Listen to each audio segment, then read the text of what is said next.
What's up on Power Crew? Today's video, well, let's just say I was digging through my external hard drive that I used to back up my video footage with, and I've also got another folder that holds video footage that I have not used.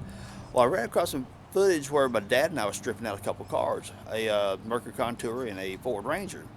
The Contours and the Rangers are plentiful in the junkyards, so here I show you guys a couple little items you may want to get off of them to help out your YJs, or any other rod you build for that matter. If this is the first time you guys land on Power Axe YouTube channel, hey there, this is Chuck. What's up? I do DIY videos to help save you money. I do mostly Jeeps, but cars, motorcycles, and other fun toys as well. So hit that subscribe button so you don't miss any cool videos. Alright, let's get on with this. 1995 Ford Taurus was abandoned. We were told to get it. We're stripping it, getting parts. Now when you get the fuse blocks out, you want to be careful because you want that bracket right here so you have a way of mounting it. What you want to do is look real close at these tabs. Get your flat screwdriver, get in behind the tab here, and just gently wedge it back. You ain't gonna get hard or rough with it. So I can hold the screwdriver and the camera and just pull up on it. It releases that tab. Get over here. Watch out. Yeah, that going locked right back in place, didn't it? Pull that one up. Oh. Do y'all shoot videos sometime or another? It's really interesting. Try to be a contortionist with your hands. Okay, that one's wedged back a little bit. Pull up. It unlocks it, get it above that. Hopefully it'll stay. Now let's get this one up. Get that one up. Pull up. There you go. Now it's loose. You can see I've already started splitting this because what you want to do is cut this insulation stuff back way back upside here as far as possible because you want to save all the wiring you can get, so whenever you rewire it for your lighting or whatever it is you want to put on your truck, Jeep, whatever the case may be, you want to save all that wiring so you'll have the extra to rewire this. Well, look at this big fat wire right here. Now this wire goes right through here, comes into the loom behind here, then goes into this and comes in behind all the way across and all the way over to the alternator. So you get you a big fat cable to hook to your battery to run your power control module off of. So now we've got to get this out so we get to the cabling. And it looks to be about 8mm. 5/16 socket works just perfectly. Now I'm about to get down in here in a minute with my wire cutters. You can see how far I've stripped that wire back to get as much wire out of it as possible. And once I get all this stuff out of the way, I'll pull that cable through. And just a double, there was a 1/4 inch here, here, and the other one was right there.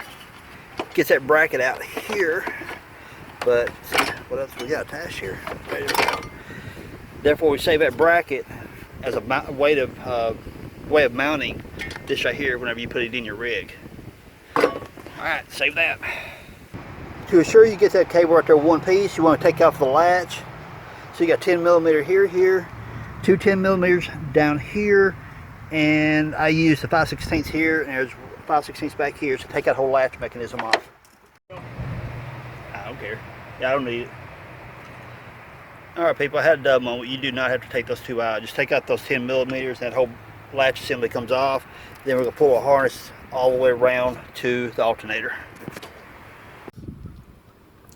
Now I'm just taking a, yeah, what do I do with it? There it is. Just taking a knife here, and I'm just splitting that jacket that's over top of the loom. That way the wires usually get to, because you ain't gonna pull the whole harness. All we're after is that yellow wire right there. Okay, we're taking 10mm socket off. Using a 10mm socket to take the cable off the alternator. Don't drop the nut down inside the engine because you'll never find it again. Okay, cool. Got that off. Now you can see I've left plenty of wire hanging out the back end right there so we can build our harness inside here from if we need the wire. Sometimes I buy new wire to use, but sometimes little. You can see I left plenty of wire off back here. I won't use all of it obviously because only the heavier gauges is all I'm really interested in. So leave you plenty of wire to work with. What we're looking at here is what Ford calls the 3G series alternators. Now, all of you people want to do the hot rods, street rods, stuff like that, and want to upgrade your alternator, these right here are a great candidate for it. I'll show you guys how to build your wiring harness. So whenever you take your alternator off, you want to save as much of this right here as possible, because you're going to reuse this part right here to build your harness to trigger the internal voltage regulator. So we're looking at a, what size is it? 1/2 inch, and this right here probably, I think it's like a 14 or 15. So get those off. And depending on whether you want to save the belt or not, it's totally up to you. But I'm going to cut the belt because I'm not going to use it. 15 millimeter. Get them off, and the alternator is pretty straight, simple. It's not too bad. You got a 1/4 inch back here to get that off. It looks like a 1/4. And that should be about it. Like I said, don't cut these right here. Do a few. We've got 5/16, 5/16, and a 13 millimeter. Now, honestly, it depends on what kind of car you pull the alternator out of. You may have a different configuration, because the last one of these 3G alternators I pulled,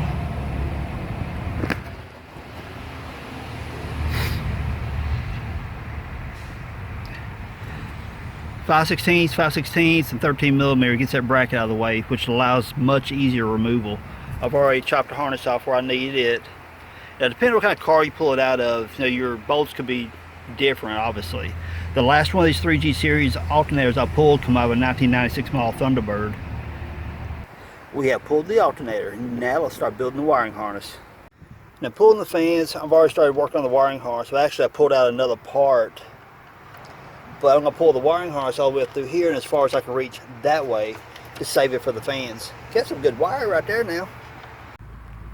And pulling these fans, I use a 5/16 socket, and once you get those top bolts out, you can just pick the fans right up out of there. See, that one's about coming up. That one's about ready to come up. I've only got one hand, so the other one's holding the camera, so I'm pulling them out. Okay, I got the fans laying up on top of the engine. I've got the main hots here cut. Then I cut my grounds here. These fans, as you can see, are separate. They're not like one big solid shroud. So what makes these handy is that you can configure them in different types of applications. Pretty handy. Got the fans pulled out. Check it right there. Another power distribution center. Got relays, got fuses, even got the maxi amp fuse on it. Big old long power cable right here that runs to the alternator. That is a nice power distribution center. But what's really cool about these power distribution boxes here is that, one, I like the shape of it. You get the little flat bracket, which makes it easy to mount. But here's the bonus features for it. You get 5 feet, what looks like about 4-gauge cable or so. So you get some good heavy cable going on here. But here we go. Look right here. You got a 175 amp maxi fuse up inside there to protect the whole box itself. Now, obviously, you're not going to use one that big, because this right here, is, of course, is used to run the whole car.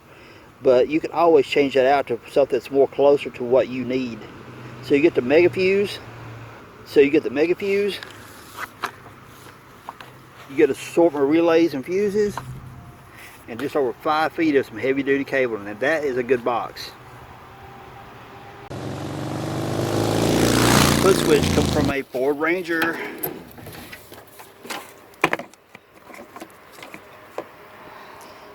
Now we got this gravity switch right here, which is like when the hood opens and it tilts back, closes up the circuit, which turns on your hood light, which I cut them all the way down to here, which the harness goes back here. So then you pull this right here out of the way, and there it is. If you're careful, you can pull that out of there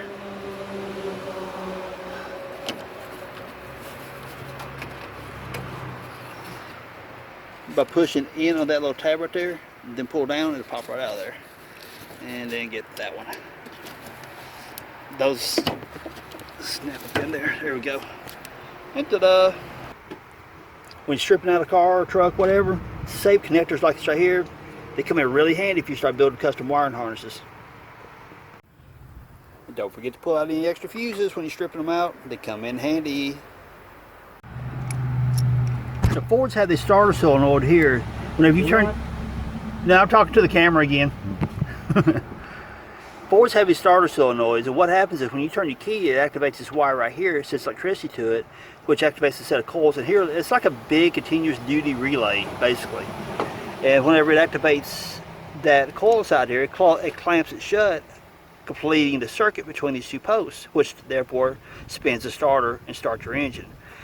These little relays right here, or these little starter solenoids, could come in pretty handy. So when you're stripping the car out and it happens to be a Ford and it has a solenoid, grab it. These, you can use big fat ring terminals, no problem. So you can just take these off and call it a day. This post right here, if you want it pretty well accurate, just taking get down here as far as you can on the wiring harness, like way back up in here, cut that wire right there, and take that wire with you. Therefore, it kind of keeps it looking factory and it fits that post like it should. Now, if you're stripping out a car, grab them bulbs. Why would I want to grab them bulbs? Simple, because if you can turn these into like a little electrical test lights, and they come in pretty handy. And oftentimes, you get some of your electrical test lights that have LEDs inside of them. The LEDs, the impedance or the resistance is so minuscule, it doesn't always trigger the factory electronics. These being old school incandescent bulbs, they make great little test lights. So go around it, pull out all the little marker bulbs and stuff like that, because you never know, you can make yourself a test light, or your buddy may need one for a test light. You never know. Grab them.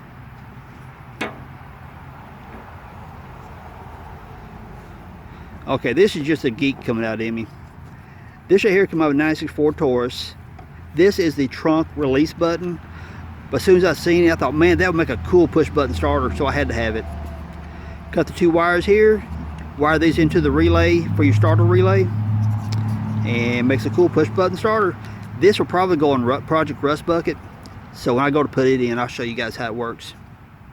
Now, for all you jeepyj people, this is something you guys maybe recognize, some of you may not, but this is the 60/40 split Ford Ranger seats. Again, my dad and I were stripping out a Ford Taurus and a Ford Ranger, and I seen these seats right here. I said, I gotta have them because they're gonna go in my 91. Future video, but again, whenever you're stripping out a vehicle that you're just gonna junk to the scrap yard or to the metal yard, take it to the wherever the heck you want to take it. If it's got some cool seats that you can use in one of your custom build rigs, grab them. Or, you got a buddy who's building a custom build rig, ask them, hey man, these seats do you any good? Help each other out. Okay, all you YJ people that's got the 8.8 conversion, stripping out this Ranger, and I knew it had this drive shaft adapter, the U-joint adapter. I had to have it, so popping that out of there, pulling that drive shaft, get that yoke adapter off. I don't need the drive shaft itself, I just need that part right there.